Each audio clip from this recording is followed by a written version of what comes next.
السلام علیکم. محمد اظہر صدیق اپنے اسپیشل پروگرام کے ساتھ حاضر خدمت ہے. وزیر قانون نے اسلام آباد بار کے حوالے سے سننے میں آ رہا ہے کہ بہت تقریر کی اور گفتگو کی کہ 26ویں آئینی ترمیم کو پتہ نہیں کو بہت بڑی کامیابی قرار دے رہے تھے. بڑا دکھ اور افسوس ہے. پتہ نہیں کون سے لوگ کہتے ہیں کہ جو 26ویں آئینی ترمیم ماں سوائے حکومت وقت کے لوگ اس پہ گفتگو کریں گے اور نہروں جو نہریں نکالنی تھی اس پہ اب لڑائی ذرا والیوم بڑا ہو گیا اور وہ آپ کے ساتھ وہ ڈسکس کریں گے. اور باقی عدالتی معاملات جو ہیں اگلا ہفتہ بہت ہی اہم ہے, اس پہ بھی گفتگو کرنے کی کوشش کروں گا اور آپ تک بتا سکوں گا کہ آگے کیا حالات ہیں. سب سے پہلی بات جو ہے نا, وزیر اعلیٰ سندھ مراد علی شاہ نے نہری منصوبہ کے معاملے پر وفاقی حکومت کو دو ٹوک پیغام دیا ہے کہ اگر جمہوری طریقے سے بات نہ مانی گئی تو 1 منٹ میں حکومت چھوڑ دیں. حکومت چھوڑتے یعنی چھوڑتے, حکومت ملی ہوئی ہے کوئی نہیں ہے.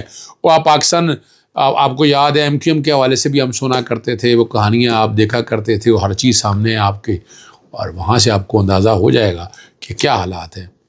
اور ہماری پیپلز پارٹی باقاعدہ آنکھیں دکھا رہی ہے اور حکومت اس بات سے قدرے خائف ہے کیونکہ وہ جانتے ہیں کہ پیپلز پارٹی کے بغیر حکومت مستحکم نہیں کرتی, حکومت چل نہیں سکتی اگر آج نکل جائیں گے. ویسے 2/3 اکثریت تو آ گئی ہے ان کے پاس, لیکن پیپلز پارٹی وفاقی حکومت سے نکلتی ہے تو سادہ اکثریت برقرار نہیں رہتی, اسمبلیاں تحلیل ہو جاتی اور اسٹیبلشمنٹ کبھی بھی نہیں چاہے گی کہ یہ اسمبلیاں تحلیل ہوں. نوٹ کر لیں میری بات, یہ جو کچھ بھی ہے دکھاوے کے لیے حالات ایسے ہیں تاکہ توجہ جو ہے نا وہ پاکستان تحریک انصاف سے ہٹ کے ان ایشوز کی طرف لگ جائے. یہ میرا ایک اپنا اوپینین ہے جو میں دیکھ رہا ہوں. اور وزیر اعلیٰ نے سندھ نے کہا ہے کہ کینالز کے معاملے پر سازش ہو رہی ہے. صدر مملکت بھی ان سب منصوبے کی حمایت نہیں کر رہے, جو کہ باتیں بڑی کھل کی ہو گئی تھیں اور یہ ساری چیزیں ہو رہی تھیں. اور اب وہ بات کرتے ہوئے اور بلاول بھٹو نے بھی 27 دسمبر کو واضح کر دیا کہ اگر نہریں بنی تو عوام کے ساتھ ہوں گے. اب یعنی یہ والا معاملہ ایسا تھا, اس پہ کنسنسس بنانے کی ضرورت تھی. ایک ملک میں ڈیم آپ نے بنائے نہیں, پانی ریزروائرز آپ سیو نہیں کر سکے. آپ اتنا جو پانی بارشوں کا آتا ہے جو سیلاب کی شکل میں آتا ہے آپ کا سمندر کی نظر ہو جاتا ہے. اور اغلب نے کبھی سوچا نہیں کہ اس کو پرزرو کیسے کرنا, کس طرح سیو کرنا. ڈیم ابھی تک بنا نہیں سکے, کالا باغ ڈیم اس طرح. یہ تو عمران خان کو کریڈٹ جاتا ہے کہ وہ ڈیم ابھی بتا دیں ان حکومتوں نے کوئی بڑے پانی کے ڈیم یا ریزروائرز کے حوالے سے یا رن آف ریور واٹر کے کانٹیکس میں کوئی کام کیے ہوں. بجلی تو سولر کی طرف لگا دی ہے اور سولر کے نتائج کتنے خطرناک ہونے ہیں وہ تو آپ کے سامنے بڑی تفصیل میں ڈسکس کر چکا ہوں. پہلے میں ذرا اعظم نبی تارڑ کے حوالے سے بات کرنا, پھر اس کا جواب دے دیتا ہوں. ان کا 26ویں آئینی ترمیم خوبصورت بات جوڈیشری کا احتساب ہے. یہ سائی دربارنی آئینی عدالتیں ہیں, اگر کیسے نہیں سن سکتے تو گھر جائیں. اسلام آباد ہائی کورٹ کے سابقہ اور موجودہ چیف جسٹس کا شکر گزار ہوں, انہوں نے وکلا کے لیے قانون کے مطابق فیصلے کی. وکلا کے احتجاج سے دہشت گرد کا کیا تعلق ہے؟ اب دیکھیں اب جو بھی میں کیا کہوں آپ کے سامنے میں وہ بتا رہا ہوں. انشاءاللہ آنے والے دنوں میں مزید اچھی خبریں آئیں گی. میں نے کبھی کسی بار سے بیک ڈور سے حمایت حاصل نہیں کی. میں یہ سمجھتا ہوں حکومت کو کسی بھی بار میں مداخلت نہیں کرنی چاہیے. اچھا اللہ کرے کہ یہ ساری باتیں ایسی ہوں, لیکن ہم تو حکومت وقت کا اور پاکستان مسلم لیگ نون نے جتنی بار میں معاملات میں مداخلت کرتی رہی یہ تاریخ کا حصہ ہے. ان میں کوئی آؤٹ آف کانٹیکسٹ بات نہیں کر رہا. دوسری جہاں تک بات ہے میں حیران ہوں کیسے احتساب ہے. آپ خود اندازہ لگا لیں کہ کیا اہم فیصلے ایسے کیے ہیں جس میں عوام کو پذیرائی ملی ہو ان عدالتوں کو. سپریم کورٹ میں آئینی عدالت بیٹھی ہوئی ہے, کوئی بڑا فیصلہ بتا دیں آپ. اس کے علاوہ سپریم کورٹ کے جیسے سید منصور علی شاہ نے اچھے فیصلے کیے ہیں اور باقی آئینی عدالتیں. بڑا شور ڈالا نا آپ نے, آپ ان کے پاس جواب نہیں ہے کہ صوبوں میں آئینی عدالتیں کیوں نہیں بنائی, اسلام آباد ہائی کورٹ میں آئینی عدالت کیوں نہیں بنائی. اگر اتنی باتیں تھیں تو بناتے نا آئینی عدالتیں, کیوں نہیں بنائی آئینی عدالتیں تاکہ یہ سارے معاملات آئینی عدالتیں دیکھیں نا. لیکن نہیں, وجہ کیا ہے کہ جہاں جہاں سوٹ کرتا ہے. یعنی یہ جو کہہ رہے ہیں کہ بیسیکلی 26ویں آئینی ترمیم میں کنٹرولڈ جوڈیشری دے دی آپ کو اپنی مرضی کی.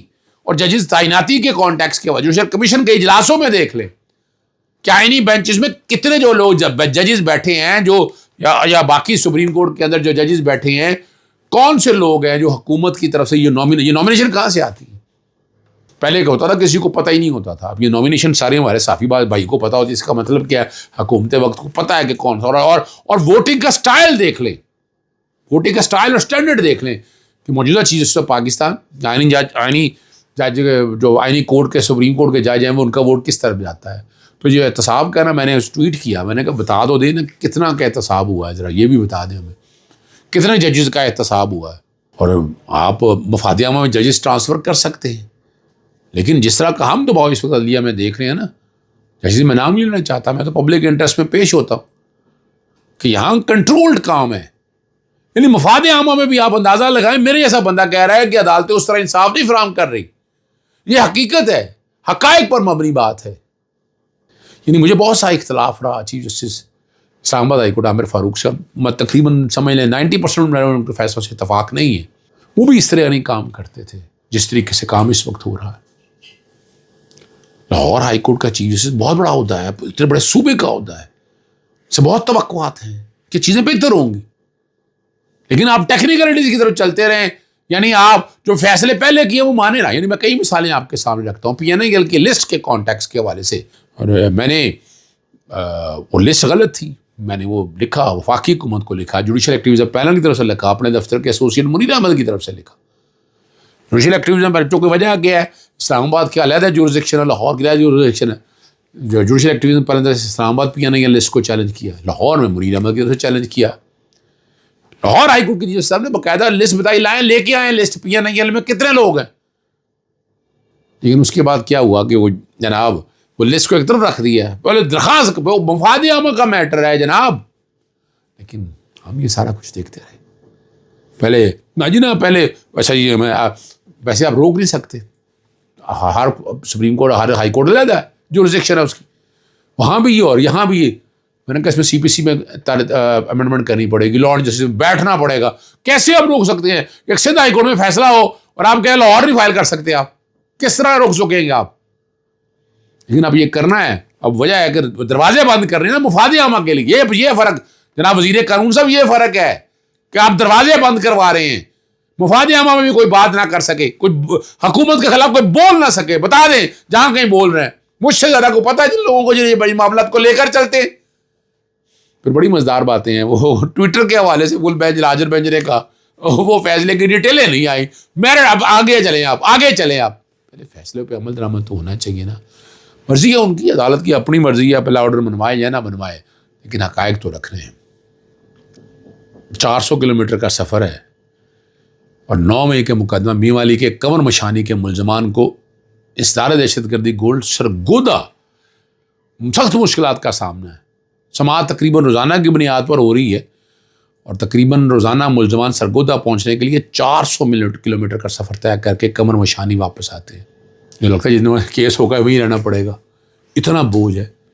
وہ الزام تھا نا ڈنکی کا, گدے پیدا کرنے کا, یا گدے کے کانٹیکس کے حوالے سے, اب تو آپ کے موجودہ وزیر کا رانا تنویر صاحب نے کہا ہے کہ چائنا ڈونکی انڈسٹری کے نائب صدر سے ملاقات اور انہوں نے بتایا کہ پاکستان میں گدوں کی افزائش کے لیے سازگار ماحول ہے اور پاکستان میں گدوں کے فارمز کی اجازت قانونی تقاضے پورے کرنے کے بعد دی گئی. گدوں کی کال چھین جائے گی اور گوشت کا آپ کو پتہ ہی ہے. چلے میں کیا کہہ سکتا ہوں. 2 روز قبل پنڈی چونگی نمبر 4 میں 500 کلو مردہ مرغیوں سے بری گاڑی پکڑی گئی. بری ہوئی مرغی مختلف فوڈ پوائنٹ پر سپلائی کی جا سکتی ہیں, یہ سنتے رہتے ہیں, لیکن یہ معاملہ سیریس ہے, بالکل اجازت نہیں جانی چاہیے. حرام اپنی جگہ ہے اور اگر اس طرح کی ہے بھی ان کو ڈمپنگ سائٹ پہ ڈالنا چاہیے. سمین شہباز کے مطابق سینٹ انتخابات 2021 میں صادق سنجرانی نے یوسف رضا گیلانی کو شکست دی اور یوسف رضا گیلانی نے 7 ووٹ مسترد کی جانے کو ہائی کورٹ میں چیلنج کیا. ہائی کورٹ سے درخواست خارج ہوئی اسلام آباد ہائی کورٹ پر, سپریم کورٹ میں اپیل دائر. بالآخر 3 حکومتوں کے بعد چیئرمین سینٹ انتخابات میں ووٹ کی تصدیق کا کیس سماعت کے لیے مقرر ہو گیا. جسٹس امین الدین صاحب کی سربراہی میں 5 رکنی آئینی بینچ 14 اپریل کو سماعت استعمال کرے گا. اب آپ خود سوچ سکتے ہیں, ٹینیور پورا ہو گیا, وقت ختم ہو گیا, یہاں کیا کہیں گے ہم. آخری بات صرف یہی ہے کہ سروسز ہسپتال میں اب جو چیزیں ساری سامنے آ رہی ہیں کہ شاید پولیس بدماش بن گئی. لواحقین کے ڈاکٹر سے سب انسپکٹر بھائی بلا لیا. سب انسپکٹر بھائی جو ہے وہ جوانوں کے ساتھ OPD میں داخل ہوا اور ڈاکٹروں پر تشدد شروع کیا. اور فوٹیج میں جو نظر آ رہا ہے وہ دیکھا جا سکتا ہے کس طرح پولیس اہلکار OPD میں داخل ہوئے. 3 پولیس اہلکار وردی میں جبکہ 3 بغیر وردی کے ڈاکٹر پر تشدد کرتے رہے. اب یہ جو بات ہے ساری سامنے آئی ہے اور ہسپتال نظاریہ نے معاملہ کو اچھالنے کی بجائے نا لواحقین اور ڈاکٹرز کے درمیان معمولی جھگڑے کے بعد صلح کرا دی. تشدد سے سینئر رجسٹرار سمیت 2 ڈاکٹر زخمی, 1 کی انگلی ٹوٹ گئی. اب یہ تکلیف دہ بات. اور آخری بات صرف اتنی ہے سابق صدر ڈاکٹر الفی نے اب بات جو کر رہے ہیں، پاکستان بھی آنا ہے لیکن وہ باتیں بڑی سخت کر رہے ہیں. انہوں نے کہا کہ مجھے ایک لیفٹیننٹ جنرل نے کہا کہ میں کور کمانڈر لاہور رہا ہوں، وہ بتا رہے ہیں سابق، میرا خیال ہے کہ وہاں تیر بیریئر ہے، وہاں کوئی پہنچ ہی نہیں سکتا. اور بقول ان کے کا 9 مئی ایک فالس فلیگ تھا. اور یہ بھی ساتھ کہا کہ میں یہ بات حلفاً کہتا ہوں. اب یہ باتیں ساری آپ لوگوں کے سامنے ہیں. ویسے اگر آپ جوڈیشل کمیشن بنا کے ایک انکوائری ہو جائے تو یہ ساری باتوں کو بھی حقائق سامنے آ جائے کہ دونوں طرف سے باتیں کلیئر ہو جائیں گی. 26 نومبر کی بھی ہو جائے. اجازت چاہتا ہوں. السلام علیکم، اللہ حافظ. پاکستان زندہ باد.